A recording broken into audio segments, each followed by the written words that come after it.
What's happening? Of course, you know it's your boy B-Hop Radio. Shout in as always. I got my podcast partner up in this thing. OG Gangsta Wicked, a.k.a. Big Galaxy of Ghetto Mafia. Yes, sir. Let's take off, big guy. Okay, now, Wick, you know, we ain't had a chance to really weigh in on this whole Shedeur stuff. My phone been blowing up. Folks want to know how we feeling about what's going on. Now, first, we got to bring it to the home team. Mm-hmm. You know, during the wait for Shedeur's draft, he got a prank call, Wick. And it just so happened to come from the Falcons, man. Wow. What were your thoughts on that, first of all, man? Yeah, and that was I want to say our defensive coordinator. Mm-hmm. My first thought was, if you can't, his son. That was his son, defensive coordinator's son. Yeah. My first thought was, if you can't put discipline in your own son, how you gonna discipline our defense? So yeah, you know what I'm saying? They running a muck at you at home. You know how you gonna try to discipline somebody else's kid? Hey, you didn't be in practice on time. You know, stay in your lane. You know what I'm saying? You can't keep your own in your lane. But on a serious note, it had to be the Falcons. Because any other team, it had to be us. When it came across the thing, I said, man, you know, it just fits. It got to be us. Yeah. You know. Yeah. But it was, you know, to me, you know, a lot of people, the comments was you know, I read a lot of comments about it, as well as the entire Shedeur, you know, Sanders draft, you know, sliding down to the 5th round. I'm gonna get into that. So a lot of people were down the middle on it. With the prank call, I think that was, you know, that was tasteless. Yeah. I think it was a black eye on the city. Yeah. A black eye on the, you know, on the Atlanta Falcons organization. This young man, he could have gotten his father fired. I know that if you were the owner, B-High, or I was the, you know, I were the owner, I would have probably fired his dad. You know, just because of what I just was joking about a minute ago. If you don't have control, maybe I need to rethink you know, trying to have control of my team. You understand what I'm saying? Even if that's not right to say that. Yeah. You know, so that probably would have been a long talk, or at least a pay deduction or something. Yeah. You know, you're gonna get a pink slip. You're getting a pink slip for that. You understand what I'm saying? I think there are a lot of people, this is not me saying this, a lot of people saying there was an element of racism when it came to that call, because, you know, there were other quarterbacks that, like a Quentin Ewers, for example. Quentin Ewers, if you don't know who he was the quarterback of the Texas Longhorns. A lot of people thought that he would go higher also. He was hurt during last year, but before he was hurt, he was projected as a 1st round pick also. See, a lot of people forgot about that part. Okay. And he got hurt. You know, Arch Manning came in and split time with him. Yeah. That's just one of the Mannings. Yeah. And so he came out. He could have actually stayed another year. But, you know, I saw, when I'm reading down the comments, I saw a lot of people say, okay, well, you know, he went in his father's laptop or whatever it was, iPad or whatever it was, and found Shedeur number. A lot of people in the comments were like, well, why didn't he call Quentin Ewers and punk him? He fell to the 6th or 7th round. You know what I'm saying? Why didn't he? There were a lot of players that failed that were projected to go higher, and they were still sitting on the board. There was a Green Bay Packer, I forget his name, but he sat all the way to the 3rd or 4th round. He was the last guy left in the green room. And if y'all remember his name, y'all tell me. He was happy as hell. Yeah. But, you know, a lot of people were in the comments like, you know, what made him just go to Shedeur's phone number and decide to call him? That, to a lot of people that look like us, was a element of racism. I'm not saying it was. I'm just telling you what the comments that I read. Yeah. You know what I'm saying? There were also some people just saying that he was just being a jerk. Yeah. You know, so I kind of looked at a troll, you know what I'm saying? But he decided to troll Shedeur for what reason, we don't really know. Out of everybody else's number that he could have got in there to troll. I just threw up Ewers from Texas, who fell even further. down. You know what I'm saying? Why didn't you, pick him? And that's the other part. We don't know how many guys he did actually troll. I think that we would have saw that by now. It would have came out. But that's a good point. You see what I'm saying? So absolutely. So my bottom line to it is that it was tasteless. It was a stain on the city. On Arthur Blank, who runs a great organization now, because Arthur Blank, he hadn't brought a Super Bowl home yet to the city, but we got there. Yeah, we blew the lead. Yeah, we got to swallow that and accept that. Yeah. It still hurts. Yeah, but we still got there. Julio Jones, one of the greatest ever. Yeah, we had Matty Ice. You know what I'm saying? He had a 10-year run that was looked at as the best quarterback we've ever had. Roddy White. Roddy White. You know, so he brought in Tony Gonzalez. Exactly. Michael Vick. And then stepping away from just the football part of itself, Arthur Blank was the first one. You know what I'm saying? Owners who recognized hip hop in the way that he did. Yeah. You know what I'm saying? He almost set an example. Like then Miami Dolphins did it. Yeah. Then this city did it. So he had his ear to the streets. Even if it wasn't him, if it was people around him, he still was receptive to say, you know what? I'm gonna get all the legends of hip hop in Atlanta. I'm gonna honor 50 years of hip hop, and I'm gonna bring them out. Yeah. I'm gonna give them jerseys, chains. Yeah. You know, so put them up on the big screen and call each person name one by one. That's all. That's Arthur Blank. He had to stamp it. Yeah, you understand what I'm saying? So, I can't look at Arthur. We ain't blaming him. We ain't blaming Arthur at all, or the staff around him. Yeah. You understand what I'm saying? And from what I'm hearing, the coach, he's not that type of guy either. I think that he was a victim in all this. Yeah. But that's just kind of my stance on that particular part.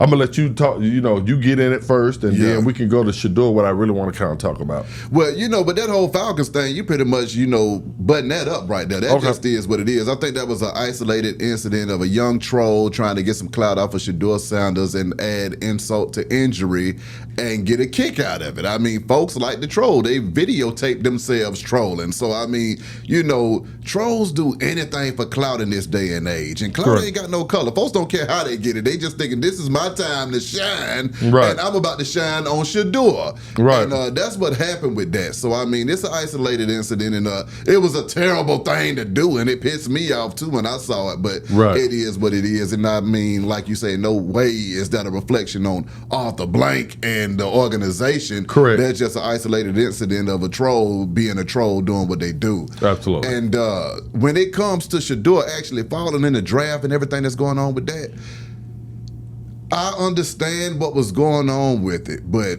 this is my thought right here.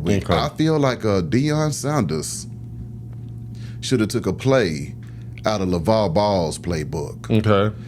You got Shiloh, you got Shedeur. They also have a daughter over there that's, playing ball as well. He needs a big baller brand.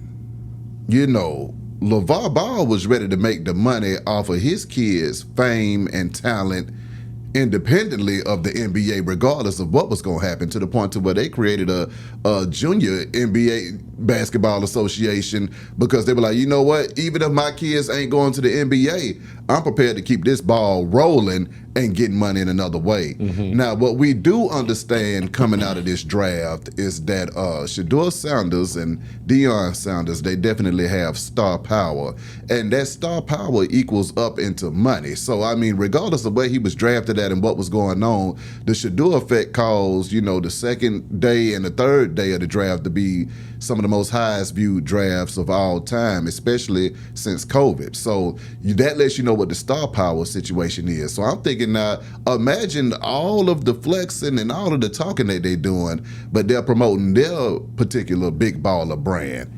They would have been making a lot of money, period, regardless of what was going on in the NFL. And I don't think that they probably would have been taking, so much of a hit not being drafted higher in the rounds. You see what I'm saying? Because at the end of the day, if you got your own brand that you own and people are buying into it, he has the third highest selling rookie jersey right now even though he went in the 5th round. So that just lets you know what the star power is. And I'm thinking they need to be trying to figure out how to monetize the family brand outside of football, just in case football don't turn out to be the exit strategy that they thought it would be. Right, and that, that sounds great.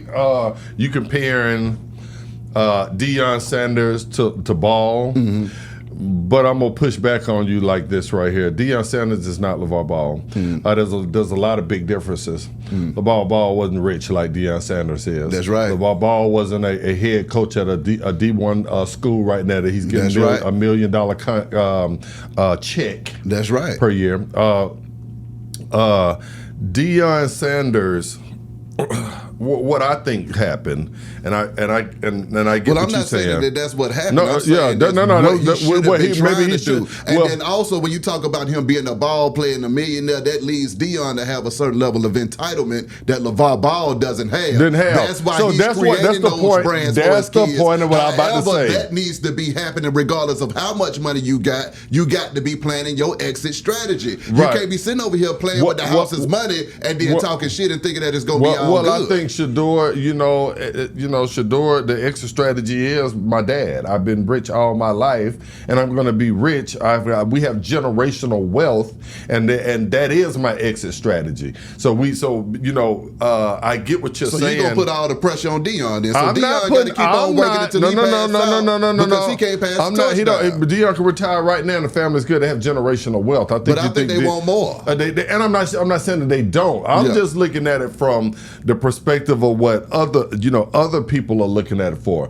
What you're saying is totally different than what I'm about to talk about. I just chipped in on the difference between Deion and Ball. So now I'm turning the page. Okay. Now I'm talking about him sliding in the draft itself. Okay. And what I think about that. Okay. Now what I think about that is. One thing before I move on, Donald Trump says that he was the reason that he got drafted. I would say a tweet from Donald Trump didn't hurt either. He might not be the reason, but it didn't hurt. It didn't hurt, but I mean, But anyway, I just want to throw that little nugget in. I've been looking at with this entire subject because I hadn't really talked about it with you about the slide itself. Yeah, that's what we're talking about now. Yeah, I'm with you. Okay. I don't think that there's no right answer for, a lot of people saying that it was I listen to people like Whitlock. I listen to people like Chris Carter. I've listened to ex-ball players. I've listened to podcasters. I've listened to just regular people talking about this entire situation. And one thing that I have figured out that everybody has a different opinion about it. If I sat here right now in front of you, B-High, and I said Shedeur Sanders sliding in the draft had a racial element to it, they're going to have people going to say, yeah, you right, Wick. But then they're gonna have people say, "Man, the NFL wasn't hating on him. He was garbage. Yeah, he went where he's supposed to have went." And on top of that, Deion, Deion overestimated his son and tried to con his way up into a first pick. He wasn't first round talent. I've seen both of those. Yeah, I've seen people saying that Eli and the Manning family did this in 2004 with Eli and the Chargers. Yeah, that he refused to play for the Chargers and they were trying to get him to New York and the dad sat right there with him and said, "We're not playing for your team." You understand what I'm saying? Yeah. So I've heard people say that that LeBron James, he got his son in the league and he's playing right beside him. It's so much, everybody has a different opinion about this. I'm gonna say this right here. I think that it's a little bit of truth in all the opinions. I agree with that. I think that there's a little bit of truth in all of it. Oh, I and think you also left out where they said that Shedeur didn't do well on his interviews as well. That's why I said I think that all of it had, if you mixed it all up in a gumbo, sometimes we want to jump on one side and stand on that side and say, this is the reason it happened right here. Yeah. It's racism. Yeah. You understand what I'm saying? Then sometimes we want to stand and say, no, his dad was an impediment to him. Yeah. You know, he didn't do well on the test. He didn't play in the combine. I mean, he didn't throw in the combine. He didn't play in the Senior Bowl. He went into meetings with his headphones on. Yeah. You know what I'm saying? Getting FaceTimes and stuff and telling the team owners, hold on for a minute, player. You know, and all that type of stuff. He actually even came out himself with a statement to all the people out there saying that, you know what, I did some stuff wrong. Damn. You know, if I could, Shedeur Sanders, his statement was, I did some things wrong. Had I had it to do all over again, I probably would have done things a lot different. Yeah. You understand what I'm saying? So he took ownership on himself. He's a man. So when I look at everything, do I think that after seeing this type of behavior from him, after seeing I feel entitled, the entitlement, getting your jersey retired in 5 days after the season at Colorado when you weren't even a 500 quarterback. Yeah. You know, when I see all these types of things, I do think that certain teams was like, you know what, I'm gonna show them. Yeah. You know, and that is an element of racism. Yeah. You understand what I'm saying? Hey, man, you know, they think they feel entitled. I'm not going to draft them, even though I maybe had drafted. If you were a team and you saying, hey, I would have drafted Shedeur Sanders had it not been for anything other than football. Yeah. Then that's an amount of racism. Yeah. You understand what I'm saying? Oh, man, he's too brass. Yeah. Oh, man, he in there, man, you know what I'm saying, with his chain on. His daddy got all the celebrities coming down it. Anything else that you're trying to find, that is a hint of racism. Yeah. And it does happen. Yeah. We saw it with Colin Kaepernick. Yeah. It happened. Colin Kaepernick wasn't, maybe at the time when he did his kneel, he maybe not have been, he maybe wasn't a starter. Yeah. His play had declined.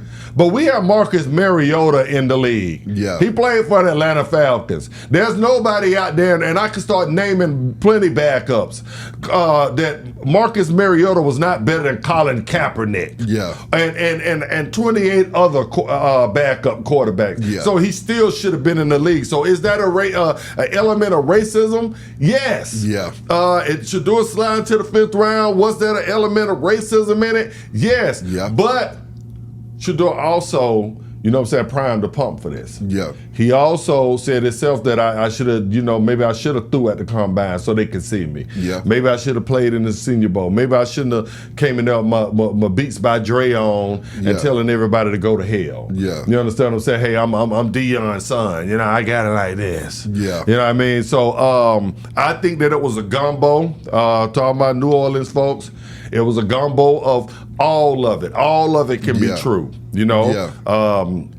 He slid. I looked at Shedeur when I first, and I follow college football. I'm not an expert. Yeah. But I follow college football, and I never thought he was a first rounder.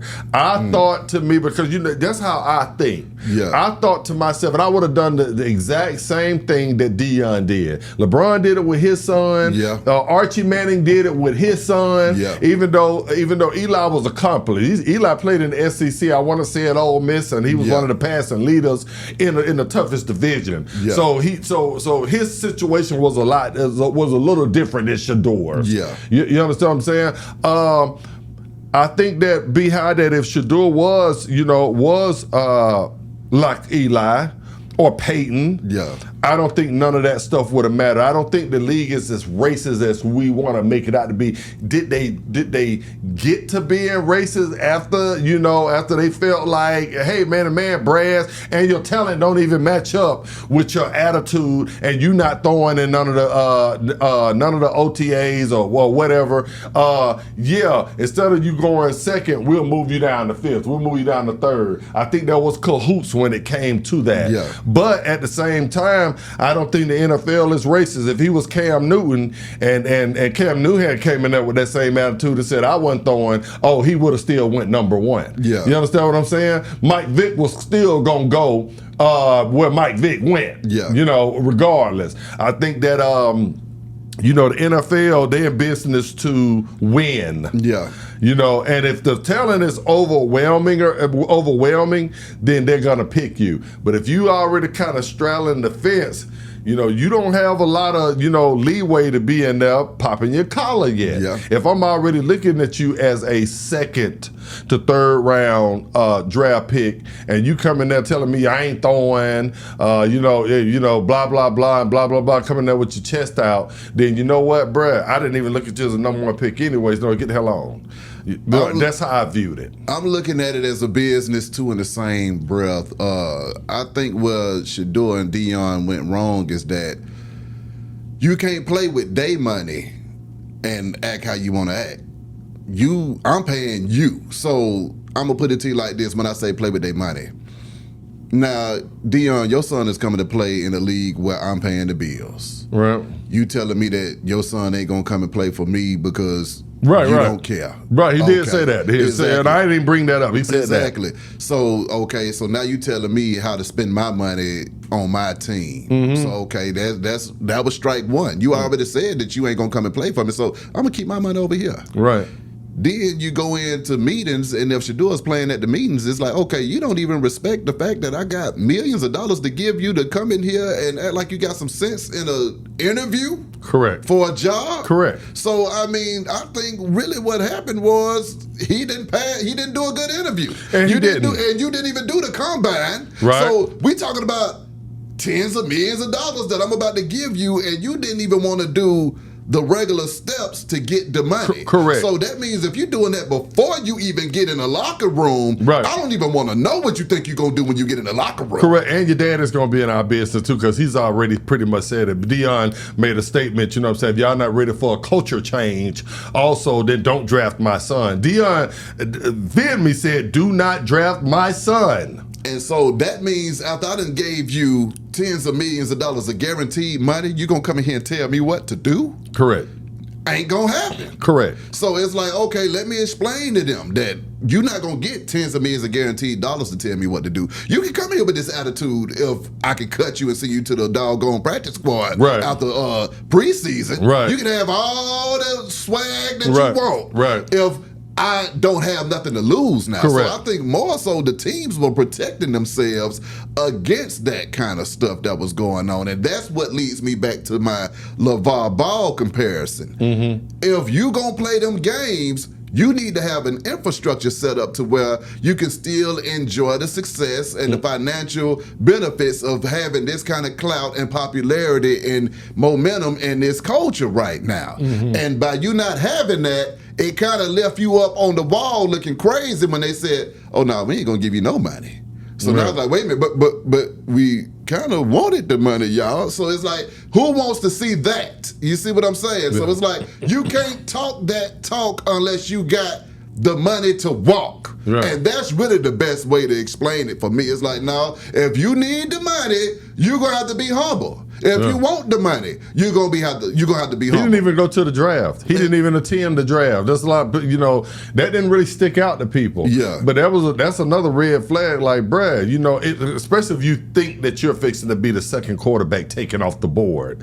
You know what I'm saying? That's paying respect. Unless it's just something that you can't do. You can't get to it. Most people are gonna that think that they're gonna be second quarterback. They're gonna come there and shake the commissioner's hand, get their jersey. You be with Dion every single day. He been coaching you since Pop Warner. Yeah. So it wasn't like it was necessary that I have to be with my dad. You've been with your dad every single day. You understand what I'm saying? So he could have went. I think that, like I said, it was a mixture of all of it. There was a hint of I don't think that he should have went 5th round, but at the same time, I didn't see 1st round talent. And that's me personally. And I hate to say this again. Between all of them Sanders over there, from Papa Sanders to daughter Sanders to son Sanders, you got $500 million to $1 billion cachet of talent over there. Right. You got to figure out a way to monetize that outside of football if you really want to be able to pump your chest and talk your shit. Right. That's all I'm saying. That's the reality of it all. No, I get it. We got I get it. But see, nobody wants to do that part because that's where the real work comes in. Right. And that's where the real resistance come in too. See, you can go over there and play with the house's money and have a good time, and I mean, it's all good. Mm-hmm. But when it's time to really put in the work and build this stuff up from scratch and do what you do, right, that's when folks start to waver a little bit. But I believe with the juice that all of them have, they can have a big baller brand situation going on. Oh, no, they definitely can. So that's my whole thing. They need to be kind of leaning towards that direction if they want to be able to pop their collars. You got to be an owner to pop your collar. Right. See, the owners just pop their collars on them. Right. You see what I'm saying? Mm-hmm. You got to be an owner to pop your collar. And that's where it's all getting kind of messed up too, because yeah, they might say that it's a hint of racism and all that extra stuff, but then it might just be owners versus workers. Right. You can't be a boss if you ain't paying the costs. Right, I get it. So I get it. I think it was a hint of that in there too. No, it definitely was. It was all and that. I think that might have played a large role in what was going on, because the money is the power. Right. You can't act like you got the power without the money, and I'm the one that's handing out the money. Right, but you're 1,000% right. That's why I told you it's a gumbo of everything. Everything that you're saying is correct. Yeah. But if he had, like I said, Cam Newton talent, none of that shit would have mattered. They wouldn't have cared nothing about what he got his brand on here. Yeah. What he got, what he came in there with Mr. T starter kid on. They wouldn't have cared about none of that. And see, with that being said, though, if he had Cam Newton talent, then we wouldn't be having the conversation. Correct. You see what I'm saying? We wouldn't even be having a conversation because he would have went number one. He would have went number one. So it's like, Deion was selling his son too. He's a good salesman. He's a good salesman. He was like, hey man, my son is to go. Well, I got to get this boy as much money as possible. Absolutely. I'm going to sell it. And he's supposed to do that. And he was supposed to do it, and I think it backfired. That's really what happened. He was overhyping and overselling his son. Correct. And it backfired because it came off brash. See, once you start crossing that line. It came out brash compared to his talent. Compared to his talent. Ooh. Ooh. Yeah, I mean, it's a lot with that, though. I'm interested to see what happens, though, because if Shedeur goes out here and he becomes a legend and he works hard, this is going to be one of the greatest stories ever told. And I think he can. And he went to, a team that he could possibly start for. Cleveland. It all worked out. People anyway thought that he was going to wind up in Cleveland anyway, just much higher. So now I think he's been humbled. Yeah. I think now his dad said, you know what, this is how it works, bro. But I want to end it in saying this right here. I think Shedeur is a good kid. I do too. I think that he took it on the chin like a champ. That's right. When he came out with the statement, like I said, he said, you know what, absolutely. Yeah. You know what I'm saying? And when he got drafted, I didn't see that brassness. When he got drafted, he was happy. Exactly. You would have thought if you looked at that he was the first pick in the draft. Exactly. You understand what I'm saying? So I gotta still shout him out. I think that he's a great kid. To see what he's gonna do. I think he's gonna be great. But you better watch out for Shiloh though.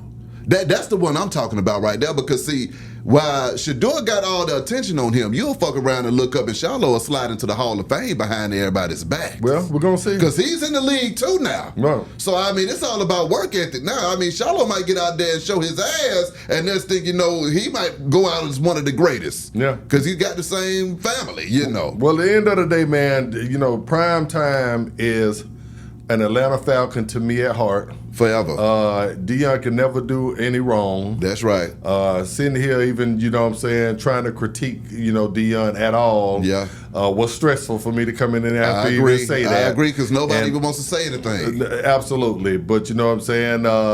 I think that Deion has done a great job with the boys, and it shows, and I think they're going to be all right. Yeah, and I'm going to hit them with this, though. I mean, if we got a Jordan brand, I think we need a Sounders brand. I'm with that. And that's where I'm at with that. Beehive Radio Shouted, Big Galaxy. Y'all hit them comments and let us know how you feel about all of this stuff, because it's still crazy out here in these streets.